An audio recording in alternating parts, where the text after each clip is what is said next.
Good morning. All India radio और राजसभा के analysis में आप सबों का स्वागत। अगर ऑल इंडिया रेडियो के अंदर न्यूज़ की बात करें तो कुछ भी इंपॉर्टेंट नहीं है। नेक्स्ट देश देशांतर के अंदर ड्रोन अटैक के बारे में बात की गई है और नेक्स्ट लिबरलाइजेशन के बारे में बिग पिक्चर के अंदर बात की गई है, डिस्कस करेंगे। तो चलिए डिस्कशन स्टार्ट करते हैं। देखो यहाँ पर क्या है, ड्रोन के जो हमले हैं क्या है, किस तरह का है। तो असल में होता क्या है, ये एक स्ट्रॉन्ग रेडियो सिग्नल होता है। ये एक पैटर्न है बॉर्डर एरिया क्षेत्र में या फिर J&K तो हमारा सेंसिटिव इलाका है ही, तो इस तरह से ये देखने को मिलता है। अब देखो इसको रोका कैसे जा सकता है ये तो बाद में डिस्कस करेंगे, लेकिन 8 से 10 केजी का प्लेलोड लेकर के ये जा सकता है। मादक पदार्थ का जैसे अफीम वगैरह का एक्सपोर्ट मतलब इस तरह से भेजा जाता है बॉर्डर एरिया में, यहाँ से वहाँ हो सकता है इजली। अब देखो ये एक छोटा सा एक ड्रोन होता है, लेकिन छोटा सा तो है लेकिन बहुत बड़ा काम करता है। अगर यहाँ पर कोई MI हेलीकॉप्टर रखा हुआ है 1 2 3 4, तो एक छोटा सा ड्रोन पूरे हेलीकॉप्टर को ध्वस्त कर सकता है।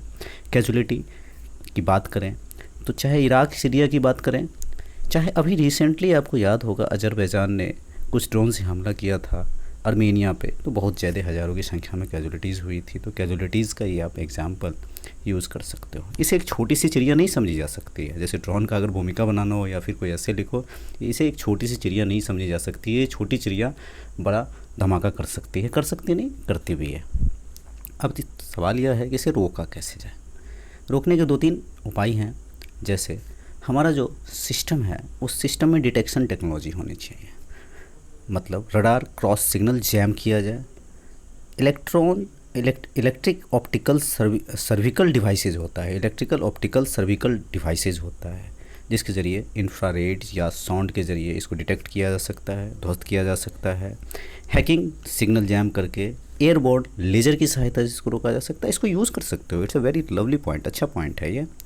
ड्रोन पॉलिसी हमारी क्लियर होनी चाहिए। अब ड्रोन पॉलिसी में क्या है, आपको याद होगा 2018 में आया था, इसे इग्नोर नहीं करना है, आपको एक बार रिवाइज़ भी कर लेना है। जैसे नॉर्मल मैं बताऊं 18 वर्ष के ऊपर के बच्चे ही उड़ा सकते हैं, बच्चे नहीं एडल्ट उड़ा सकते हैं, और 10th क्लास पास होना ज़रूरी होगा। Red zone, yellow zone, green zone, इस तरह से कुछ एरियाज़ भी बनाए गए हैं। अब देखो दुश्मन को अंडरस्टिमेट नहीं किया जा सकता है, इसमें ऑटोमेशन ज़्यादा होता है, GPS टेक्नोलॉजी होता है या फिर ऑटोमेटिक सब कुछ होता है। तो हमें अपनी टेक्नोलॉजी बढ़ानी होगी, स्पेशली बॉर्डर एरियाज़ में रिसर्च करना होगा। यही सारी बातें इस आर्टिकल के अंदर कही जाती हैं। चलते हैं नेक्स्ट आर्टिकल के अंदर। देखो इकोनॉमिक लिबरलाइजेशन का 30 ईयर्स हुआ है, उसी के बारे में यहाँ बात की गई है। यहाँ पर एजेंडा वाज लॉन्च 1991 में आया था, मल्टी प्रॉन्ड हमने एक्शन लिया था, और यहाँ पर फास्टेस्ट ग्रोइंग हम बनते जा रहे हैं 21st सेंचुरी में। अगर और कहे तो 30 सालों में जो है 5 ब्रॉड एरियाज़ में हमने बहुत अच्छा परफॉर्म किया है। वो 5 ब्रॉड एरियाज़, फिजिकल डेफिसिट हमने कंट्रोल किया है, वाज 8%, कंट्रोल अंडर 4% के आसपास हो चुका है। Next trade policy tariff got reduced eventually, हमने इसको भी रिड्यूस किया है। Railways and automatic energy got थोड़ा सा ये डिक्लाइन हुआ है, लेकिन ऐसा भी नहीं है, बढ़ नहीं रहे हैं। बैंकिंग में रिफॉर्म की बात करें, NPAs हमारा क्रक्स ऑफ दिस रिफॉर्म कम होता जा रहा है, मतलब अकॉर्डिंग टू गवर्नमेंट की बात ही करनी है हमें। हालांकि NPAs की हालत आपको पता है अच्छी तरह से।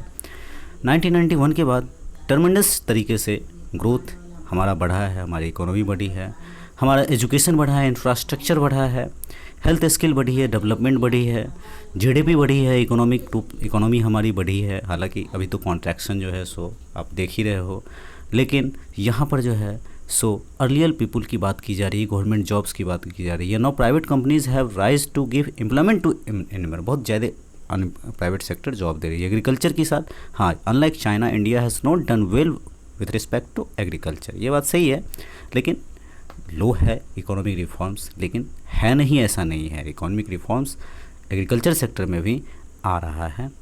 अब यहाँ पर क्या है, पॉलिसी एंड एडमिनिस्ट्रेटिव रिफॉर्म है।